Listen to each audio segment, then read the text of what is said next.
ఓం మహాగణాధిపతయే నమః. ఓం గురుభ్యో నమః. ఓం శ్రీమాత్రే నమః.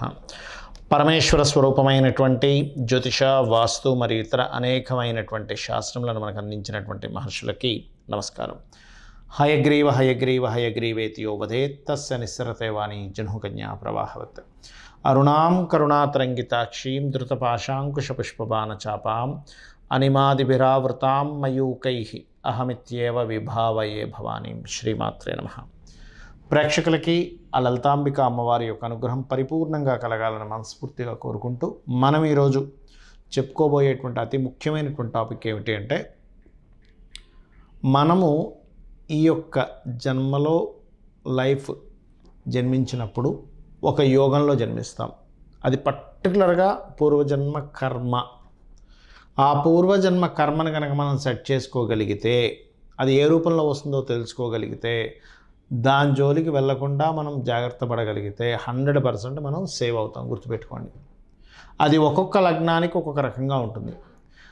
బట్ నేను మీకు ఇప్పుడు చెప్పేది ఒక్కొక్క లగ్నాన్ని బట్టి జనరల్గా చెప్తాను. బట్ పర్సనల్ చార్ట్లో ఆ యొక్క పూర్వజన్మ కర్మకారకుడు కాంబినేషన్స్ని బట్టి మారుతూ ఉంటుంది. అది అద్భుతమైన యోగాన్ని ఇస్తుంది, ఒకసారి డౌన్ఫాల్ని చేస్తుంది. అయితే ఇప్పుడు నేను మీకు చెప్పబోయే దాంట్లో ఏంటంటే, కొన్ని అంశాల జోలికి వెళ్ళకపోవడం వల్ల, కొన్ని చేయడం వల్ల మీరు పూర్వజన్మ కర్మ యొక్క ప్రభావాన్ని చాలా మటుకు తగ్గించుకోగలుగుతారు, హ్యాపీగా ఉండగలుగుతారు. ఒక్కొక్క లగ్నం గురించి మనం తెలుసుకుందాం. కన్యా లగ్నము, కన్యా రాశి.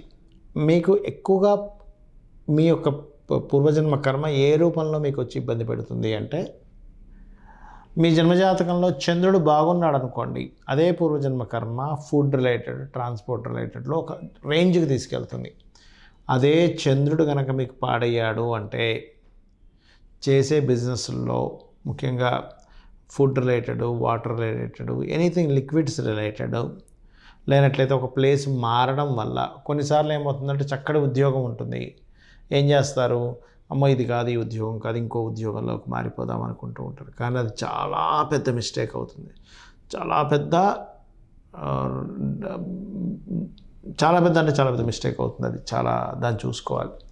అలాగే మరొకటి ఏంటంటే, ఇక్కడ ఫుడ్ రిలేటెడ్ బిజినెస్లు బాగున్నాయి, మీకు మీ జాతకంలో చంద్రుడి యొక్క స్థితి బాగుంది, అందులో టాప్ రేంజ్కి వెళ్తారని చెప్పాను.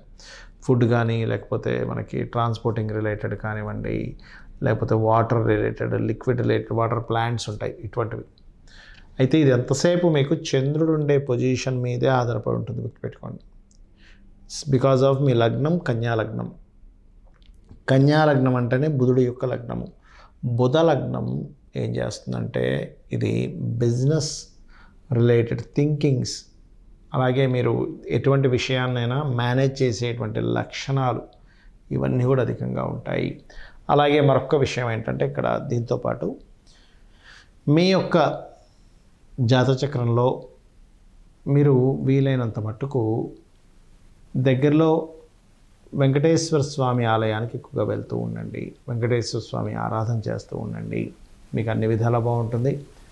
అదేవిధంగా వీలైతే కాస్త తిరుపతికి వెళ్ళి రావడము, మరియు ఈ 6th లార్డ్ శని అయినప్పటికీ కూడా మీకు పంచమాధిపత్యం వచ్చింది. చాలామంది అనుకుంటారంటే, నాకు లాభాధిపతి ఉంటుంది కదండి చంద్రుడు, అందుకని నాకు చాలా బాగుంటుంది అనుకుంటారు. కాదు, మీకు లాభాధిపతి అయినప్పటికీ కూడా ఆయన మీ జన్మజాతకంలో పూర్వజన్మ కర్మను రూల్ చేసే కారకుడు అవుతాడు. అయితే మీ పర్సనల్ చార్ట్లో మళ్ళీ ఆ చంద్రుడు వెళ్ళి వేరే ఎవరికి ఇచ్చాడు అనే దాని మీద ఆధారపడి ఉంటుంది. ఆ శని వెళ్ళి దేని మీద ఎవరికి ఇచ్చాడు అనే దాని మీద. అంటే ఈ గ్రహాలు ఏంటంటే తను ఇచ్చేటువంటి రిజల్ట్స్ని ఒక్కోసారి తానే ఇవ్వదు, ఇంకోళ్ళకి ఇవ్వడం జరుగుతుంది, లేదా కలిసి ఇవ్వడం జరుగుతుంది రిజల్ట్స్. కాబట్టి దాన్ని తెలుసుకున్నట్లయితే అనే విధాలా బాగుంటుంది. బట్ ఏదేమైనప్పటికీ కూడా కాస్త మీరు నూనెని టెంపుల్స్లో, ఆలయంలో దీపారాధన కోసం ఇస్తూ ఉండండి.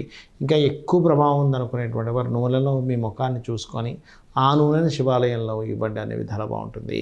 చాలామందికి డేట్ ఆఫ్ బర్త్ ఉండదు. మరి అలాంటప్పుడు పూర్వజన్మ కర్మను తెలుసుకోవడం ఎలాగా అనేటువంటి చాలామందికి డౌట్ వస్తూ ఉంటుంది. ఇక్కడ మీ లైఫ్లో జరిగేటువంటి కొన్ని సంఘటనలు తీసుకొని, ఓకే నా లైఫ్ దీంతో కనెక్ట్ అయ్యి ఉందన్నమాట అని అనుకుని కూడా మీరు చేసుకోవచ్చు. అంటే ఉదాహరణకి ఎక్కువ అప్పుల పాలైపోతున్నామండి, బంధువర్గంలో అప్పుల పాలు ఇచ్చే నేను ఇబ్బంది పడుతున్నా అంటే మీ పూర్వజన్మ కర్మ దాంతో కనెక్ట్ అయింది. అప్పుడు మీరు సూర్య నమస్కారాలు చేసుకోండి. అలా కాదండి, నాకేదో కలిసి వస్తుందని అన్నారు, నేను దానికోసం తిరుగుతున్నానంటే మీరు ఖచ్చితంగా విష్ణు సహస్రనామాలు చేసుకోవాలి.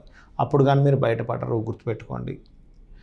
లేదు నేను కొంతమంది చూడండి, కొన్ని సినిమా ఫీల్డ్ అను ఫ్యాషన్ రిలేటెడ్ దాంట్లోకి వెళ్ళిపోయి అక్కడ బోల్డ్ అంత ఖర్చు పెట్టేసి, లేకపోతే ఇంకా కరెక్ట్గా చెప్పాలంటే అనవసరమైన గొడవల్లోకి ఇరుక్కుంటారు. అంటే బాగా గొడవల్లోకి ఇరుక్కుంటుంటారు. ఒక చిన్న గొడవ నా లైఫ్లో పెద్ద టర్న్ తీసుకొచ్చింది అంటూ ఉంటారు. అలా మీకు ఏదైనా ఒక గొడవ మూలంగా మీ లైఫ్ ఇబ్బంది పడుతుంది, ప్రతిసారి ఒక గొడవ వల్ల ఇబ్బంది పడుతుందంటే మీరు చేయవలసింది ఏంటంటే లలిత సహస్రనామాలు చేస్తూ ఉండాలి, గోవుకి క్యారెట్స్ తినిపిస్తూ ఉండాలి. మరికొంతమందికి ఏమవుతుందంటే ఇక్కడ కట్టిన గృహం వల్ల లేకపోతే ఒక వాహనం తీసుకోవడం వల్ల మీ లైఫ్ ఒక మంచి స్టేజ్కి వస్తే టర్న్ అయిపోతుంది. అదే మీ పూర్వజన్మలో ఉండేటువంటి బ్యాడ్ కర్మ. అలాంటప్పుడు చేయవలసింది ఏంటంటే సుబ్రహ్మణ్యేశ్వర స్వామి ఆరాధన చేయాలి. అలా కాకుండా మీరు ఉదాహరణకి జీవిత భాగస్వామి ఎంటర్ అయినప్పటి నుంచే నా లైఫ్ టర్న్ అయింది అంటూ ఉంటారు. అలాంటప్పుడు మీరు చేయవలసింది దక్షిణామూర్తి ఆరాధన. మరికొంతమందికి ఏమవుతుందంటే ఇక్కడ సమ్ టైమ్స్ మీరు ఏదైనా ఒక ఫుడ్ రిలేటెడ్ సంబంధించిన బిజినెస్లోకి ఎంటర్ అవ్వడం వల్ల ఇబ్బంది అవుతుంది. అలాంటప్పుడు మీరు చేయవలసింది ఏంటంటే వెంకటేశ్వర స్వామి ఆరాధన. మరికొన్నిసార్లు కొంతమందికి గమనించుకున్నట్లయితే ఇక్కడ గవర్నమెంట్ రిలేటెడ్ వాటి మూలంగా గవర్నమెంట్ కాంట్రాక్ట్ చేయడం వల్ల మీ లైఫ్ తలకిందులు అవుతూ ఉంటుంది. అలాంటప్పుడు కూడా మీరు కాళికా అమ్మవారి ఆరాధన చేస్తే బయటపడగలుగుతారు. మరియు మరికొంతమందికి షేర్ మార్కెటింగ్ ద్వారా కూడా పోతూ ఉంటుంది. ఆర్ సంథింగ్ కొన్ని లైఫ్లో అంటే ఒక్కొక్కసారి ఒక బిజినెస్ చేశాను సార్, అద్భుతమైన వేవ్లోకి వెళ్ళాను, మళ్ళీ డౌన్ఫాల్ అయ్యాను అంటాడు. అలాంటి వాళ్ళు ముఖ్యంగా దత్తాత్రేయుడు ఆరాధన చేసుకోవాలి. మరికొంతమందికి ఏంటంటే వివాహం ద్వారా ఇబ్బంది వస్తుంది. ఒక జీవిత భాగస్వామి ఎంటర్ అయినప్పటి నుంచి లైఫ్ బాగా ఇబ్బంది పడింది అంటే మీరు లక్ష్మీనరసింహస్వామి ఆరాధన చేసుకోండి. మరికొంతమందికి అప్పులు చేయడం ద్వారా ఇబ్బంది వస్తుంది. అలాంటి వారు శ్రీమాత్రే నమః చేసుకోవాలి. మరికొంతమందికి ఎట్లా ఉంటుందంటే వారికి తల్లితోనే విభేదాలు ఉంటాయి. అటువంటి వారు విష్ణు సహస్రనామాలు, తండ్రితో ఇబ్బంది ఉందండి, గవర్నమెంట్ వ్యక్తులతో ఇబ్బంది ఉంది అనుకునేటువంటి వారు రాజరాజేశ్వరి అమ్మవారి ఆరాధన చేసుకోవాలి. అంటే ఇవన్నీ ఎందుకంటే మీ యొక్క ప్రాబ్లంను బట్టి కూడా ఉంటుంది. ఒక్కోసారి పూర్వజన్మ కర్మ కనెక్ట్ అయ్యి, ఇది గుర్తుపెట్టుకోండి. అలాగే ఒకటే గుర్తుపెట్టుకోండి, మీ పూర్వజన్మ కర్మ ఎలా ఉన్నా, మీ వాస్తు పరిస్థితులు ఎలా ఉన్నా, మీరు ప్రతిదానికి కూడా ఒక మార్గం ఉంటుంది.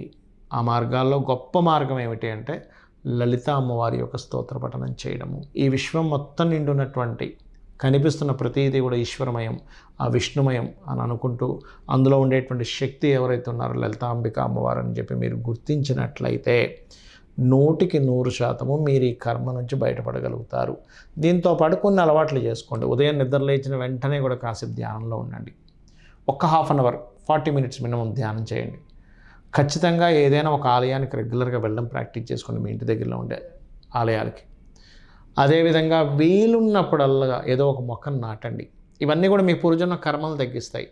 వారానికి ఒక్కసారైనా గోశాలకు వెళ్ళడం మీరు చేయండి. మీ దగ్గర ఉన్నటువంటి దాంట్లో మీరు సంపాదించే దాంట్లో ఎంతో కొంత కనీసం నెలకొక్కసారైనా ఎవరికైనా ఒకరికి భోజనం పెట్టండి. ఒక్కసారైనా నెలకి. మీ లైఫ్ ఎంత టర్న్ అవుతుందో చూడండి, అమ్మవారు మిమ్మల్ని ఎలా కాపాడుతుందో చూడండి. శ్రీమాత్రే నమః.